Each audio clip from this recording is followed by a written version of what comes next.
Et bonjour tout le monde, bienvenue dans cette conférence sur la recherche citoyenne, sur les pistes de réflexion sur les forces et les défis. Euh, pour vous mentionner, c'est une conférence qui est co-organisée par la chaire REPAR, qui est la recherche partenariale sur et Et l'empowerment des jeunes vulnérabilisés, et le CRIJA, qui est le centre de recherche interdisciplinaire sur la justice intersectionnelle, la décolonisation et l'équité. Aujourd'hui, nous avons donc deux conférencières. Claude Amiot, qui est chercheuse citoyenne et qui est aussi administratrice et responsable d'Entraide Trans Saguenay du Lac-Saint-Jean, et Annie Poulaine-Sans-Façon, qui est chercheuse et du coup titulaire de la chaire REPAR et anciennement de la chaire des enfants transgenres et la famille, professeure à l'Université de Montréal en travail social et notamment co-directrice du CRIJAD. Je vais les laisser se présenter parce qu'elles ont beaucoup de chapeaux, puis on n'a pas beaucoup de temps. Donc, bonne présentation. merci beaucoup, Tom Lee. Alors, bonjour tout le monde. Je me représente, Madame Claude Amiot. Je suis une femme qui a vécu un parcours trans à compter de l'âge de 62 ans, euh, avec beaucoup d'expérience, beaucoup de communication avec la communauté durant la pandémie. Et étant curieuse de nature, je faisais des recherches parce qu'on va parler tantôt là, de façon personnelle, qui m'ont amené un jour à poser une question plus précise, ne trouvant pas de recherche ou d'écrit concernant le sujet. Moi, comme Tom Lee a dit, je suis Annie Pauline Sans Façon. Je ne vais pas tout répéter, mais je suis la chercheuse universitaire dans ce projet. Donc, la conférence aujourd'hui va vous présenter un peu le programme engagement, ce que c'est. On va parler un peu comment ça s'est passé aussi pour nous, parce que la recherche citoyenne amène beaucoup de bénéfices, mais aussi plusieurs défis. Donc, on va les discuter, on va réfléchir là-dessus.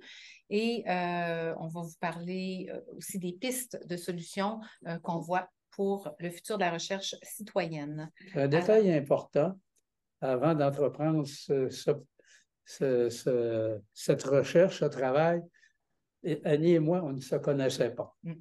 Donc, on parle de deux personnes étrangères qui sont embarquées dans un beau projet. Alors, qu'est-ce que c'est que le programme engagement? C'est un programme qui est financé par les 3 fonds de recherche du Québec. Alors, on l'appelle aussi la question citoyenne. Alors, les gens peuvent déposer une question sur les sites des FRQ et les chercheurs vont aller regarder les sujets. Ça peut être des sujets dans tous les domaines. Ils vont regarder les sujets, puis s'ils ont un intérêt, ils vont communiquer avec la citoyenne pour voir si c'est cohérent de monter un duo. Alors, comment ça fonctionne? On dépose la question, citoyen, donc on se rencontre et on forme un duo. Oui, donc ça, c'est vraiment la base du projet. Tu veux-tu parler un petit peu du contexte dans lequel Bien sûr. ce projet-là s'est Alors, développé? comment je suis arrivé à faire une demande? D'abord, ce qui est important de savoir, le programme, ce n'est pas seulement pour les gens universitaires. Moi, j'ai un gros deck des années 70, puis un deck pas de mathématiques à l'époque. Donc, ça vous donne une petite idée de ce que j'avais comme bagage en tant qu'étudiant. Mais ça n'empêche pas que j'ai accumulé beaucoup de choses dans cette vie. Alors, moi, en tant que personne qui a vécu l'expérience de vivre une transition, il y a des questions qui me posaient parce que l'affirmation, l'accès aux soins est un peu difficile pour les personnes trans et non-binaires parce que les soins ne sont pas reconnus au point de vue on va dire la RAMQ, là, mais au point de vue médical et esthétique, ne sont pas reconnus à quelques exceptions près. Alors, moi, quand je me regardais dans le miroir le matin, ce qui me fatiguait le plus, c'était vraiment la barbe. Okay? Si on le remet autrement, que les recherches que je trouvais, je fouillais très curieuse, j'essayais de trouver quelque chose qui pourrait dire, oui, c'est couvert, tout ça, c'est très dispendieux.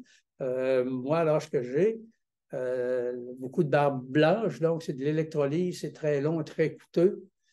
Je cherchais, je dis, oui, ça n'a pas de bon sens, ça coûte une fortune.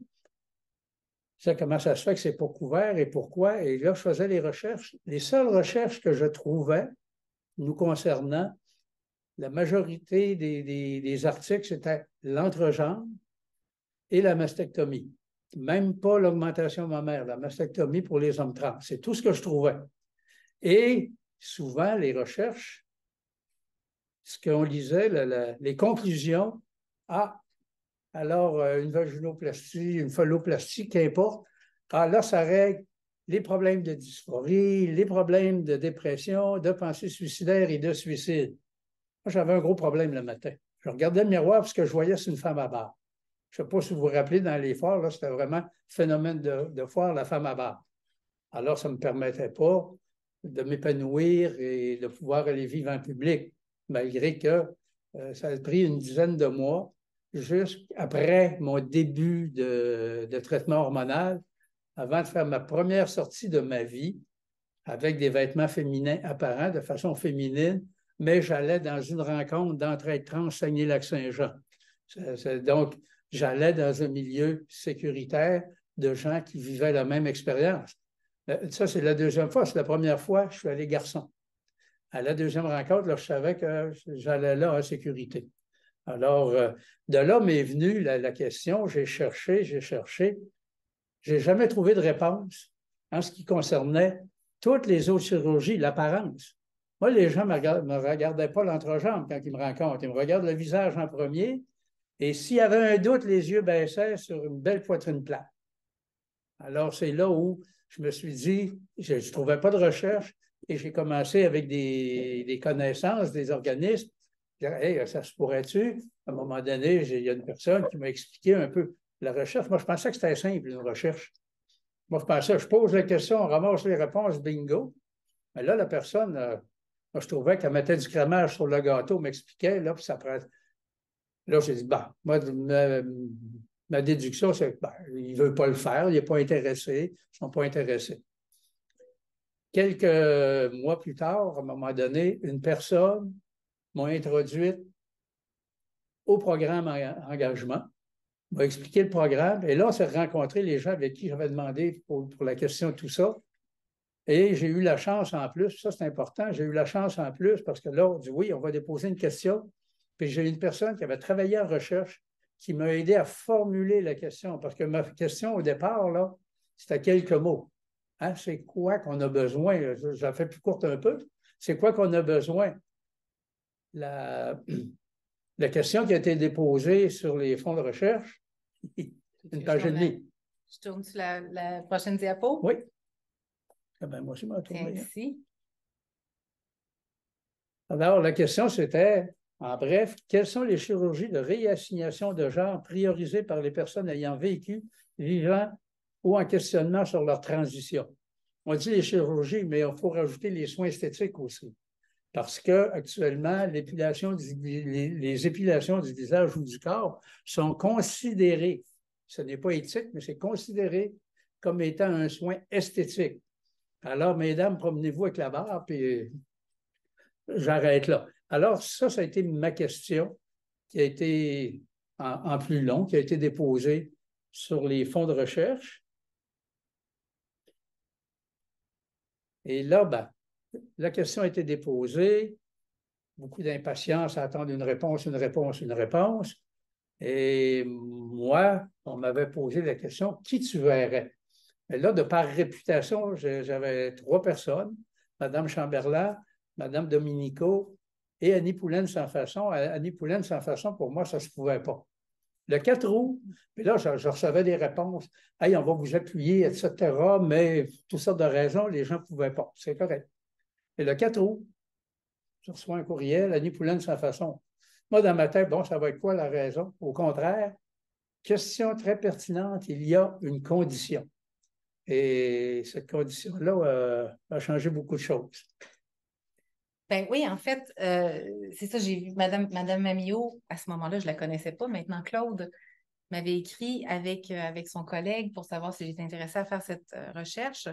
Puis moi, de mon côté, les recherches que je mène sur les enfants, sur les jeunes trans, ça a toujours été le plus possible avec les communautés impliquées. Puis je l'ai toujours dit que c'était pour répondre aux besoins réels des communautés. Donc, quand j'ai vu la demande de Claude arriver dans ma boîte et qui me disait « J'ai besoin de trouver une chercheuse ou un chercheur pour faire ce projet-là », et là, j'étais occupée.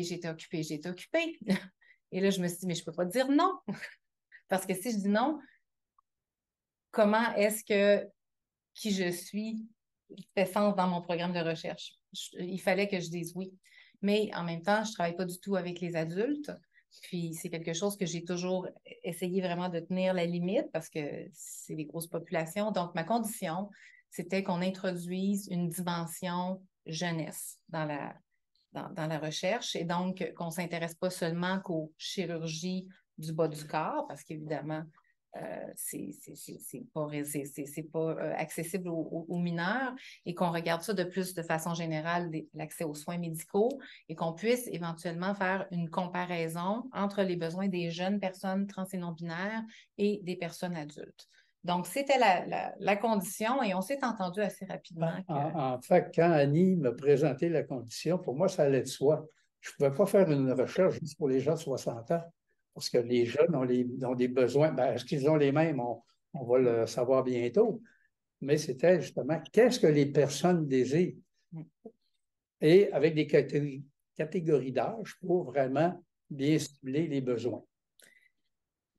Fait qu'on part avec une question. Et donc, juste pour vous expliquer un peu c'est quoi le projet engagement, c'est un projet en 2 phases. Donc, la première phase, c'est un duo. Donc là, on a une question qui a été posée par Claude et il faut écrire une demande de subvention.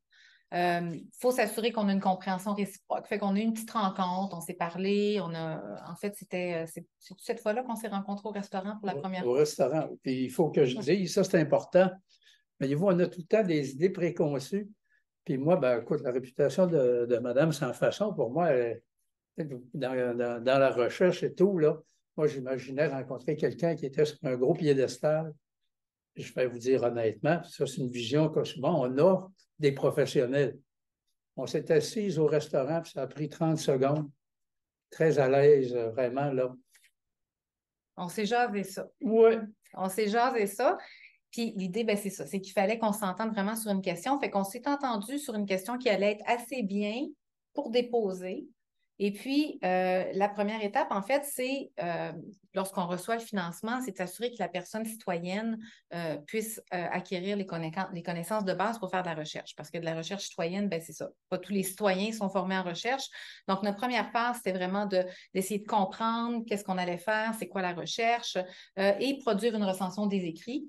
Que finalement, on a produit et qui va bientôt être disponible sous forme d'un rapport de synthèse des connaissances.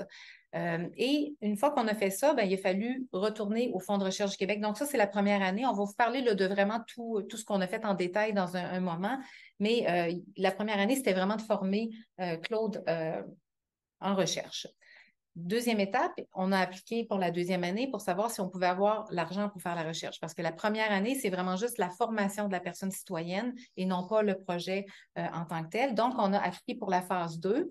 Et dans le cadre de cette phase-là, ce qu'on a fait, c'est de penser comment on allait faire la recherche. C'est vraiment Claude qui a pensé, qui a décidé, parce qu'on a eu des longues discussions là-dessus. Moi, je suis une chercheuse qui fait du qualitatif. Claude voulait faire du quantitatif. J'ai dit, parfait, on va faire ça, il n'y a aucun problème.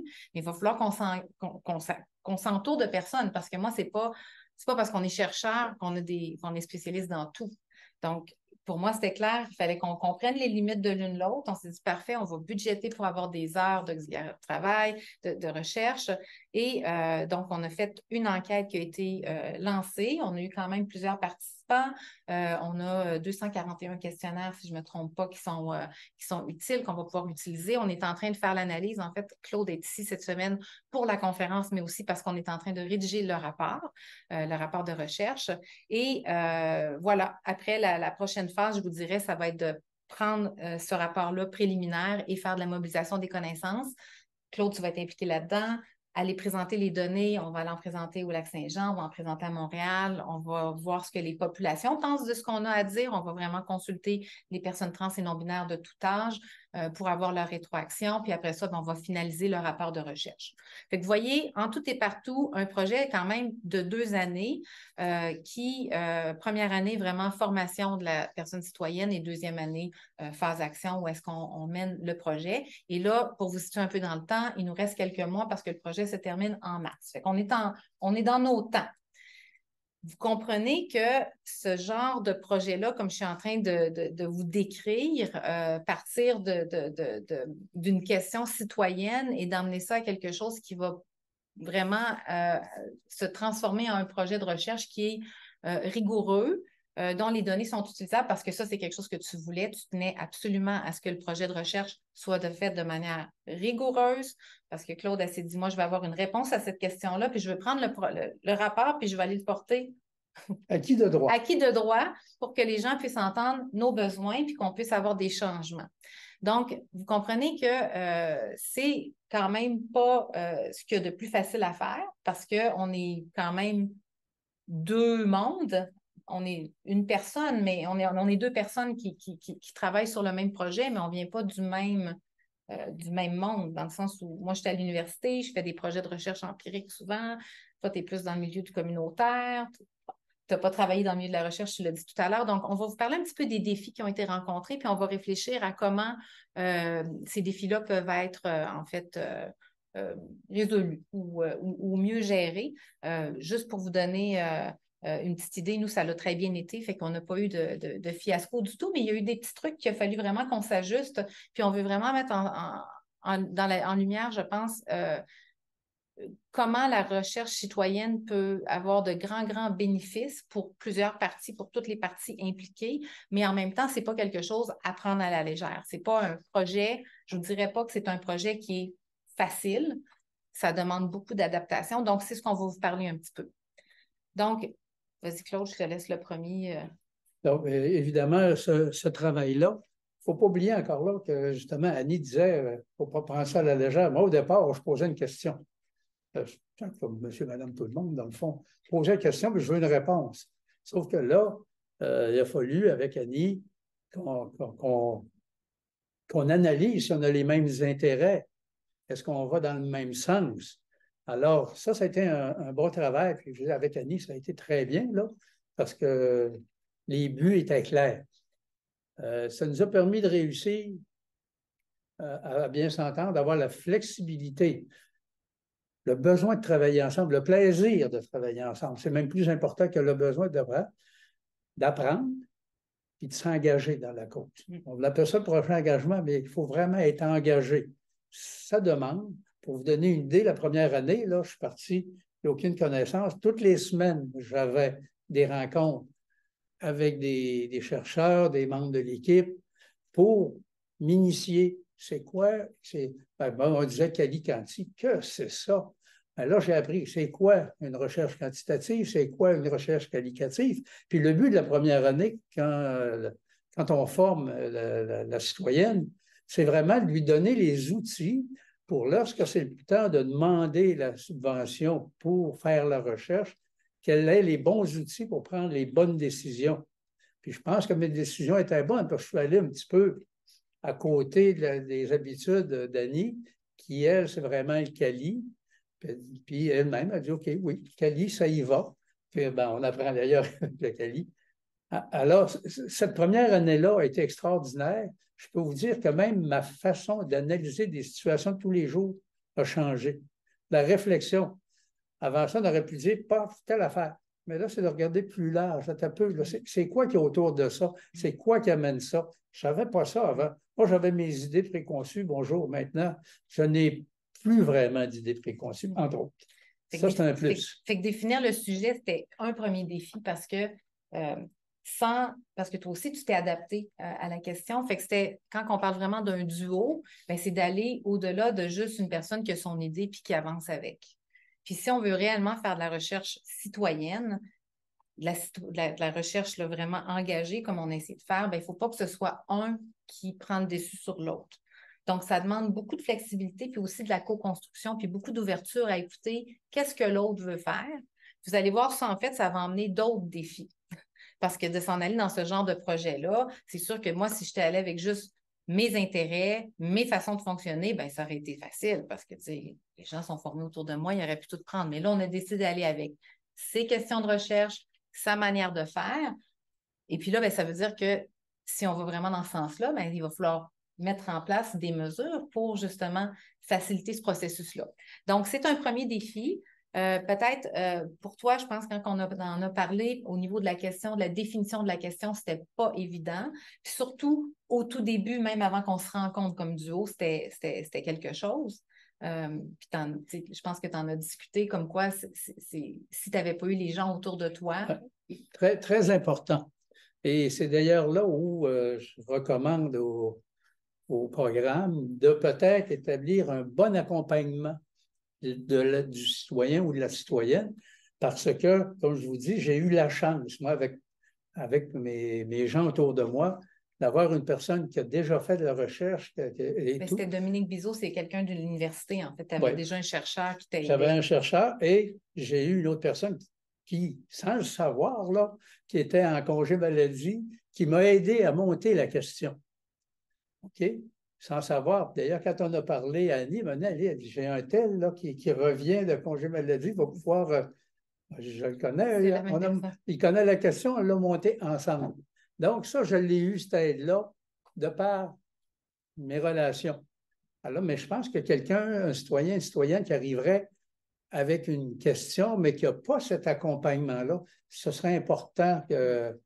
Parce que sans cet accompagnement-là, ma question aurait passé dans le vide. Ça aurait été difficile. En fait, elle aurait peut-être même choisi. Ben non, je n'aurais pas été capable de rédiger ça pour que Annie Poulain s'en façon dire « wow ». Puis aussi pour que tu aies un go. Vas-y avec ta question. Trouve-toi un duo.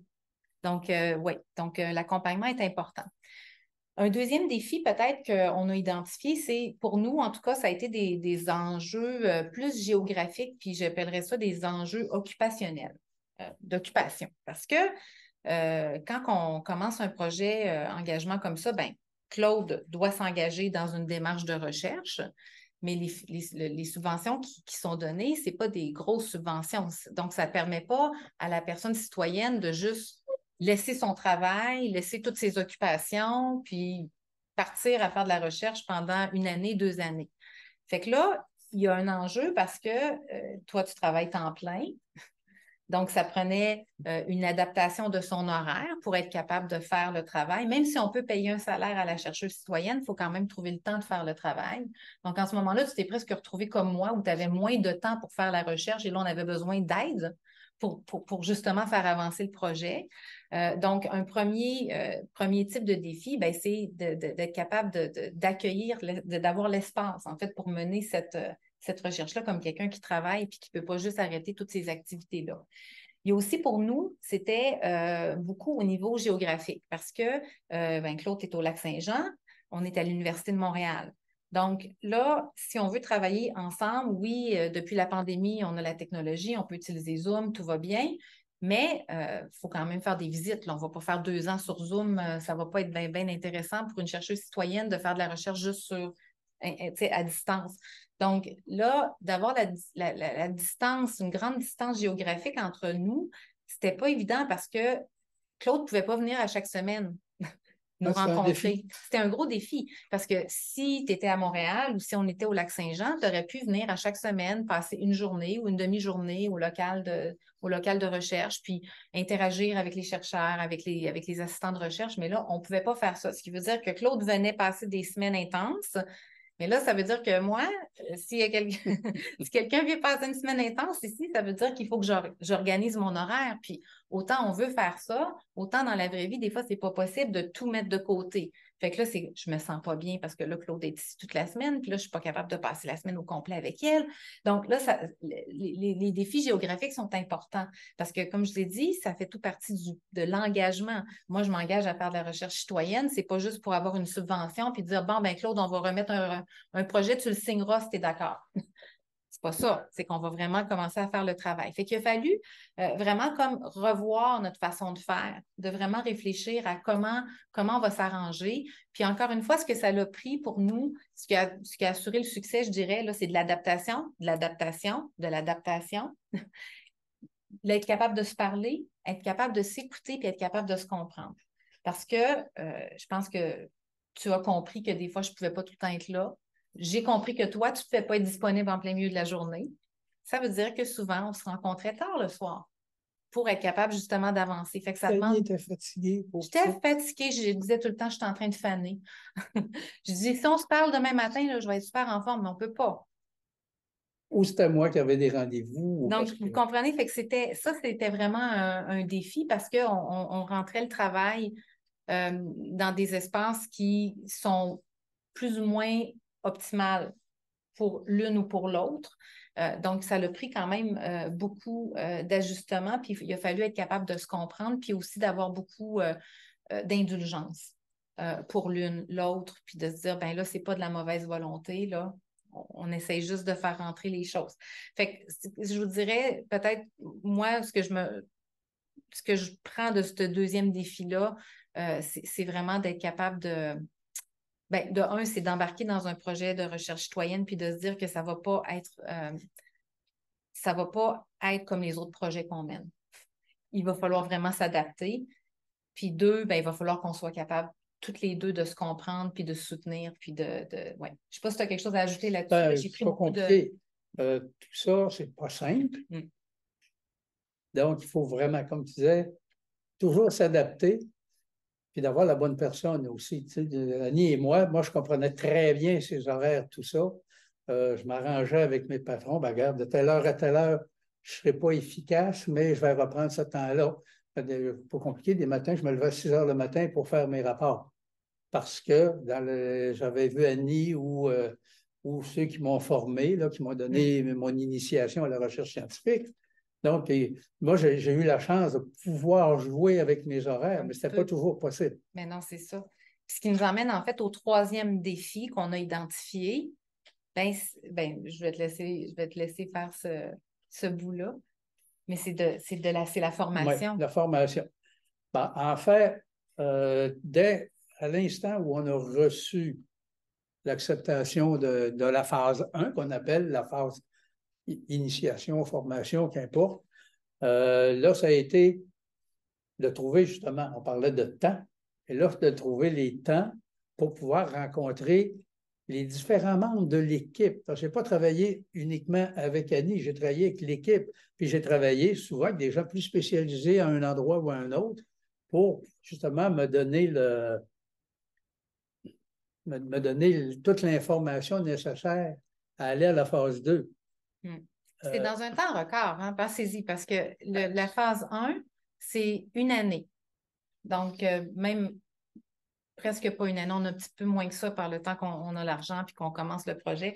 Mais former quelqu'un qui n'a pas de connaissances de base en recherche, puis qui n'a pas été ou t'as jamais côtoyé l'université, puis se dire, OK, on a 6 mois, 9 mois pour former quelqu'un pour qu'elle ait une compréhension suffisante pour être capable de prendre une décision éclairée sur quel genre de recherche qu'elle veut faire.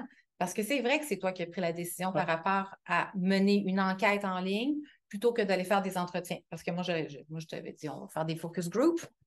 Pourquoi pas? Non, mais tout ça pour dire que ça a pris une formation pour être capable de réfléchir, de comprendre et de décider de faire ça. Puis, les gens qui vont commencer à faire la recherche, souvent, c'est au niveau maîtrise. C'est des programmes d'un minimum de 2 ans. Nous, je ne suis pas en train de dire qu'on a formé à un niveau maîtrise, mais quand même être capable de former à un niveau suffisant, ça prend une petite infrastructure.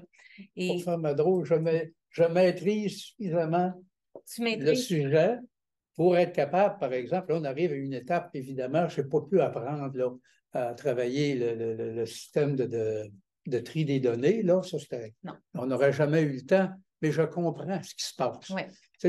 Moi, je regarde les tableaux, maintenant je comprends les tableaux, puis là, on me démêle encore un peu, là, mais quand même, je suis capable de faire un suivi et de comprendre, et non pas, je ne comprends pas. Non, on m'a donné suffisamment d'outils pour opérer. Puis là, on commence en rapport là, maintenant. Là. Ouais. Fait que comment qu'on a mis ça en place, en fait, c'est que la première année, on s'est organisé pour que Claude, qui était à distance, ait des rencontres avec au moins un membre de l'équipe par semaine. Fait que c'est des rencontres d'à peu près 1 à 2 heures. 2 heures le mardi. C'est ça, 2 heures le mardi. Puis c'était principalement des gens, en fait, de l'équipe de recherche, des gens de la chaire de recherche, des assistantes de recherche, des professionnels de recherche, où est-ce que là, on avait un horaire de qu'est-ce qu'on allait discuter. Fait qu'une semaine, une personne allait former, allait enseigner un petit peu sur un sujet. Après ça, une autre personne allait enseigner sur un autre sujet. Et puis moi, puis toi, on se voyait aux 3 semaines pour faire une consolidation des apprentissages. Puis là, on repartait. Puis, tu as eu aussi accès, la première année, on t'a emmené à Lac-Face, tu es allé dans des lacs à l'épaule, tu es allé dans des rencontres de recherche d'équipes de recherche. Fait qu'on t'a vraiment offert une initiation à la recherche avec beaucoup, beaucoup de dialogue. Et ça, c'est important, ce qu'Annie vient de dire, le lac à l'épaule. On commençait, c'était en février. Moi, j'étais étonné, il m'invite là. Tout de suite, je n'ai pas été, ça, c'est la citoyenne. Non, non. Je faisais partie de l'équipe. Je me suis toujours senti membre de l'équipe. Puis c'est encore ça aujourd'hui. Puis là, je rencontre les gens de l'équipe. Tu as fait un profil sur le site web, tout de suite, comme chercheuse citoyenne dans l'équipe de recherche. Ben oui, si vous allez sur le site, vous allez voir la première chercheuse. C'est toi. Mais ça vous démontre l'importance du contact. En fait, on s'est liés d'une certaine amitié. On en parlait tantôt, on regarde la fin, là, puis en tout cas. Il va y avoir un manque. Mais comment on fait pour mettre ça en application, compte tenu que tout le monde a des horaires très, très chargés? Je pense que je voudrais les pistes de solutions pour les gens qui ont le goût de faire de la recherche citoyenne, c'est vraiment de s'assurer que vous avez une équipe. Parce que nous, sans équipe, ça n'aurait pas été possible. J'ai la chance d'avoir une équipe de recherche. Donc, ça donne en fait du financement pour avoir des gens qui travaillent avec nous. Donc, les assistants de recherche, les professionnels de recherche, on peut être impliqués sur la formation de Claude. Tu as pu bénéficier des chercheurs, tu as rencontré d'autres chercheurs aussi pour savoir ce qu'ils faisaient. Donc, tu as compris différentes dimensions de la recherche. Donc, ça, si j'avais été toute seule comme chercheuse, puis que j'avais essayé vraiment de faire un projet d'engagement citoyen, puis que j'avais eu à tout faire cette formation-là, ça aurait été extrêmement difficile. Fait que je pense que l'équipe, c'est vraiment un point très, très important.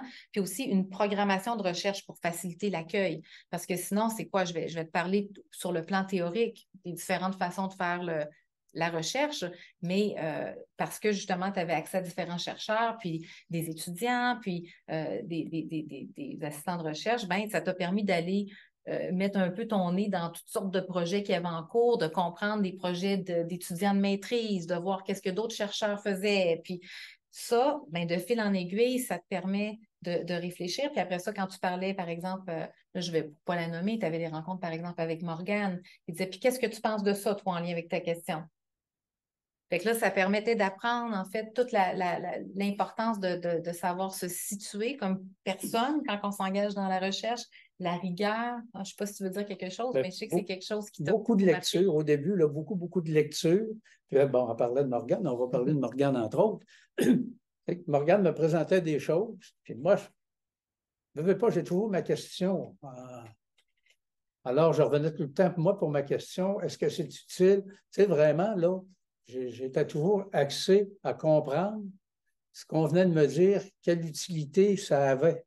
Et c'est là que ça m'a permis de dire, ben, je vais en quantité. Donc, la personne qui s'embarque, là, c'est pas je pose une question puis j'y vais. Il y a un travail à faire. Ça prend beaucoup d'adaptation, mais de la part, je dirais, là, ça a été de la part d'Annie, de moi et de l'équipe, parce que l'équipe aussi, il fallait qu'elle soit disponible pour m'appuyer dans ce travail-là. Puis tout le monde en avait bien envie.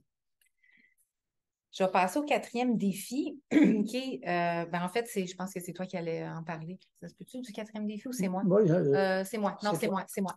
Excusez-moi. L'autre défi, c'est des enjeux qui sont en lien avec au niveau administratif puis organisationnel.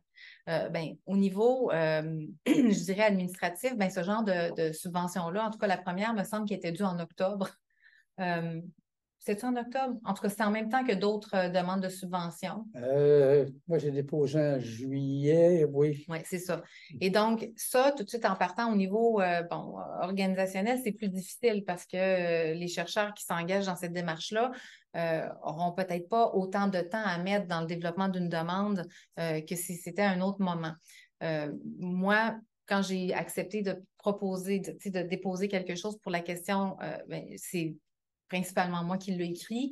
J'aurais aimé ça aller dans une démarche plus collaborative, mais compte tenu des temps, c'était pas possible. Fait que, il y a des défis au niveau là, de la période de temps qui est fixée pour soumettre les projets. Ça, déjà, c'est plus difficile de faire de la co-construction. Quoique ça a été vraiment co-construit parce que tu m'as dit ce que tu voulais faire, puis je l'ai traduit, mais un apprentissage intéressant aurait été de pouvoir vraiment participer au développement de la demande puis d'apprendre. Mais il y a aussi eu des défis, et ce n'est pas juste des défis UDM, là, Université de Montréal, mais c'est vraiment des défis, je pense, institutionnels, universitaires, parce qu'on en a parlé et puis on s'est rendu compte que ce n'était pas juste ici. Mais d'intégrer une chercheuse citoyenne qui n'est pas employée, qui n'est pas étudiante, qui n'est pas employée, qui n'a pas de statut particulier dans une université, qui ne peut pas gérer des fonds de recherche. Écoutez, avoir une adresse courriel, avoir accès, vous vous souvenez, première étape, c'est de former la citoyenne sur la recherche. Il faut qu'elle lise. Il faut qu'elle ait accès à des bibliothèques. Il faut avoir accès à si elle veut faire une recension des écrits, il faut avoir accès aux bases de données. Donc, ça a été vraiment assez compliqué d'avoir accès à ça. Ça a pris 6 mois, en fait, avant qu'on soit capable d'avoir tout ce qu'on avait besoin, accès courriel, accès aux bibliothèques, etc. Puis, il y a aussi des enjeux qui sont plus au niveau des budgets, parce que c'est quand même pas des gros fonds, là, ce qu'on va chercher. La première année, je pense que c'était 15 000 pour la formation. Ça a l'air beaucoup pour former quelqu'un, mais ça ne l'est pas tant que ça s'il faut payer des gens pour justement accompagner, pour soutenir le développement d'une recension des écrits. Donc, le budget n'est pas tellement gros. Puis après ça, ben, tu formes quelqu'un pendant 1 an pour qu'elle développe son projet. Fait que là, elle veut faire de grandes choses. Et là, c'est comme tu ne peux pas aller chercher plus que, je ne me souviens pas combien, un autre 30 000. Donc, c'est difficile en fait, c'est triste d'avoir à vraiment contenir et dire, ah ben là, Claude, on ne peut pas faire ça. Quand je te l'ai dit, hein, on a fermé l'entonnoir c'est ça, souvent. parce qu'il y avait des grands besoins, des grands désirs, mais c'était comme on ne pourra pas réaliser ça avec l'argent qu'on a.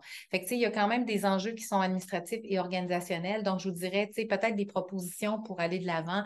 Ce serait peut-être élaborer un guide pour l'accueil des personnes citoyennes dans les milieux universitaires pour les universités, pour qu'ils puissent être mieux équipés à gérer l'accueil, là, vraiment. Et puis aussi, peut-être penser à revoir le financement de ces projets-là parce que c'est ça, c'est quand même limité. Là, je vois que le temps avance, par exemple. Il nous reste combien de temps? 12h40. Est-ce qu'on passe aux bénéfices? Oui, on va passer aux bénéfices parce qu'on va avoir du temps pour les questions. C'est ça. Ben, on a identifié quelques bénéfices. Je ne sais pas si tu veux commencer. Oui. En fait, aujourd'hui, je peux dire une bonne connaissance. Je ne suis pas une chercheuse universitaire, mais j'ai une bonne connaissance de recherche. Je peux discuter de recherche avec des personnes comme Annie et autres.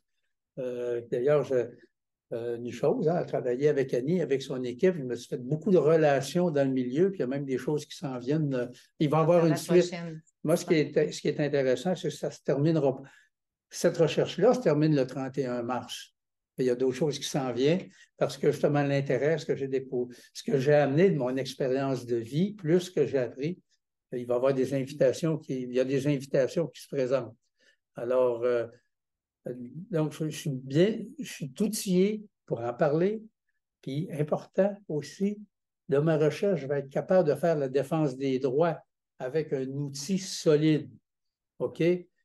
Puis, comme je disais, ça a changé aussi ma façon d'analyser les situations.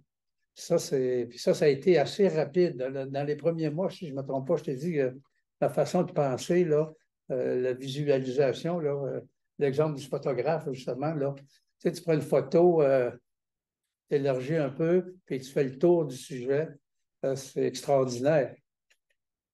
Je pense qu'il y a aussi des bénéfices pour l'équipe parce que tous les gens qui ont accompagné la démarche du projet de recherche citoyenne, en tout cas, on pourrait leur demander, je vois des gens qui font ça comme ça dans la salle, mais il y a eu quand même de grands bénéfices pour l'équipe aussi de t'avoir avec nous, puis d'avoir une personne citoyenne, en fait, qui n'est pas du tout du milieu de la recherche. Puis ça, j'expliquerai ça en quelques instants en disant que d'une part, il y a les apprentissages parce que nous, on travaille sur les jeunes. Donc, d'amener cette perspective-là de personnes plus aîné, une personne aînée, en fait, au niveau des processus de transition. Ça l'a permis, en fait, de comprendre d'autres choses. Ça, c'est vraiment très, très important. Mais je pense aussi que pour l'équipe, puis là, je m'avance peut-être, mais il y a aussi, de ma perspective, eu des belles opportunités pour l'équipe d'apprendre à enseigner, d'apprendre à former, d'apprendre à superviser. Parce que quand on est au niveau assistant de recherche, au niveau professionnel de recherche, ben, vous n'encadrez pas d'étudiants. Ce n'est pas votre travail. Donc, de pouvoir travailler avec Claude, je pense que ça vous a toutes donné une opportunité. Là, je dis vous, parce que je vois des gens qui sont là, mais les gens qui ont travaillé avec Claude ont pu, en fait, eux-mêmes apprendre à former, à superviser. Puis c'est souvent en faisant ça, on apprend mieux nous-mêmes. Parce que là, il faut se préparer à développer des choses. Puis là, ben, il faut connaître notre patente. Fait que là, il faut lire, il faut bien maîtriser. Donc, je pense qu'il y a eu vraiment pour l'équipe aussi une opportunité extraordinaire de développement puis d'apprentissage. La vulgarisation aussi. La vulgarisation, ben oui, on ne peut plus juste parler de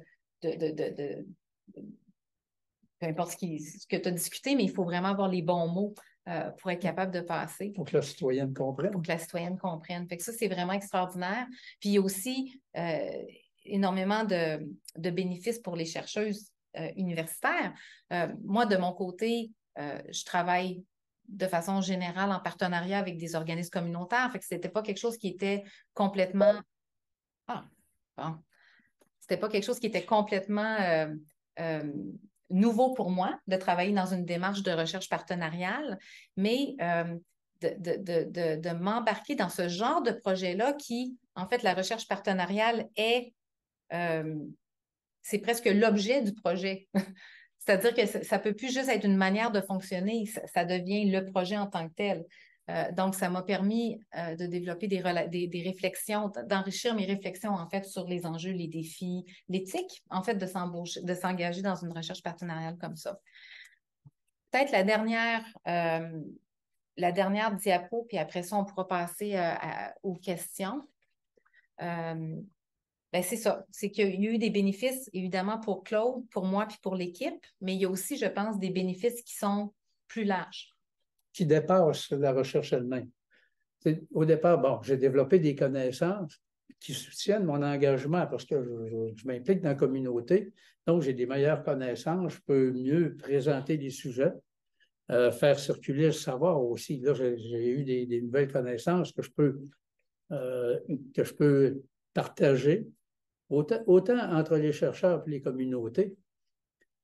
Et ça m'a mis en lien avec beaucoup de personnes de la communauté, autant de ma communauté que de la communauté des chercheurs. Par exemple, il y a des consultations communautaires. Moi, on m'a invité, par exemple, un chercheur m'a invité à aller commenter les résultats de son étude.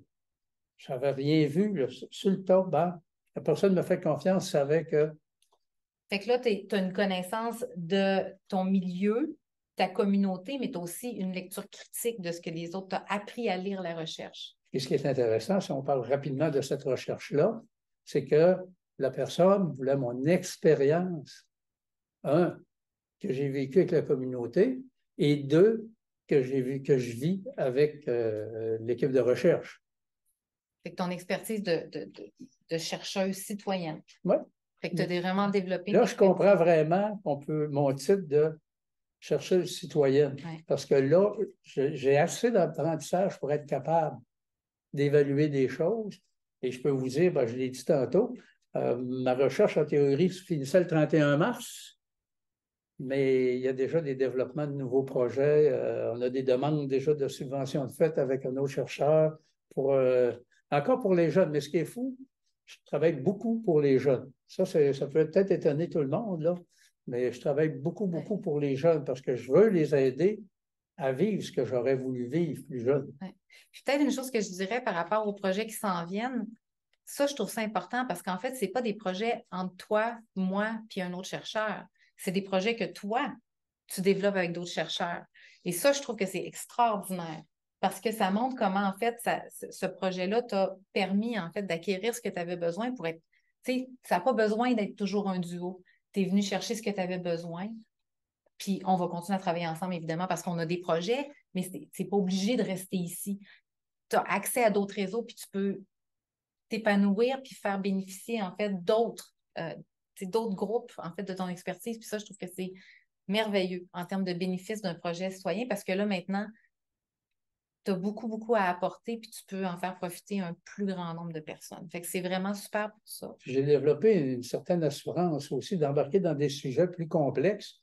Là, je suis à l'aise d'embarquer dedans, puis je sais quand me retirer. Et j'ai fait toutes sortes de propositions, puis là, je m'aperçois là, que les gens embarquent dans les propositions. Vous allez entendre parler de moi encore. Puis peut-être pour terminer, moi, je dirais qu'au niveau, moi aussi, ça a eu des impacts sur, au-delà de moi, comme mes apprentissages, puis de mon équipe, parce que même l'idée de la recherche citoyenne, on a commencé à l'explorer dans le contexte du CRIJAD, qui est le centre de recherche, on a nommé tout à l'heure, qui organise cette conférence-là conjointement avec la chaire de recherche, parce qu'on s'est dit, ben peut-être qu'on pourrait aussi, avec nos partenaires institutionnels et communautaires, voir quelles questions, eux, ils ont, utiliser ces questions-là, puis faire des appels à projets de recherche pour nos chercheurs du CRIJAD. Fait que nous, on commence à voir comment ce processus-là peut être aussi implanté dans d'autres structures. Fait qu'il y a vraiment un avantage énorme d'avoir participé à ce projet-là. Puis, bon, évidemment, tu en as parlé, mais il y a aussi des élargissements de collaboration en recherche puis des développements de nouveaux projets. Fait que moi, je pense qu'on pourrait finir là puis faire questions-échanges, si ça vous va. Peut-être un commentaire avant. Je pense que qu'est-ce qu'on a dit jusqu'à maintenant? Vous réalisez que ce n'est pas seulement les universitaires, que la personne, même si elle n'a pas des gros cours, des gros diplômes, peut apporter. Ça, c'est important. Donc, j'invite les gens qui ont des questions, que ça doit être sur de la mécanique automobile, qu'importe, de déposer les questions, parce que la recherche n'est pas juste en sciences sociales, c'est dans tous les domaines. Alors, gênez-vous pas, déposez vos questions. C'est sûr qu'il y a une analyse à la fin qui fait que, si je ne me trompe pas, ils prennent encore 10 projets. Déjà, juste d'être accepté dans les 10 projets, c'est super. Alors, gênez-vous pas d'appliquer. Mais c'est important parce que c'est ce qui fait en sorte que la recherche est pertinente puis qu'elle est attirante, en fait, pour les citoyens. Parce que là, tu vois, tu n'aurais jamais été intéressé à la recherche probablement, puis aujourd'hui, tu l'es. Voilà.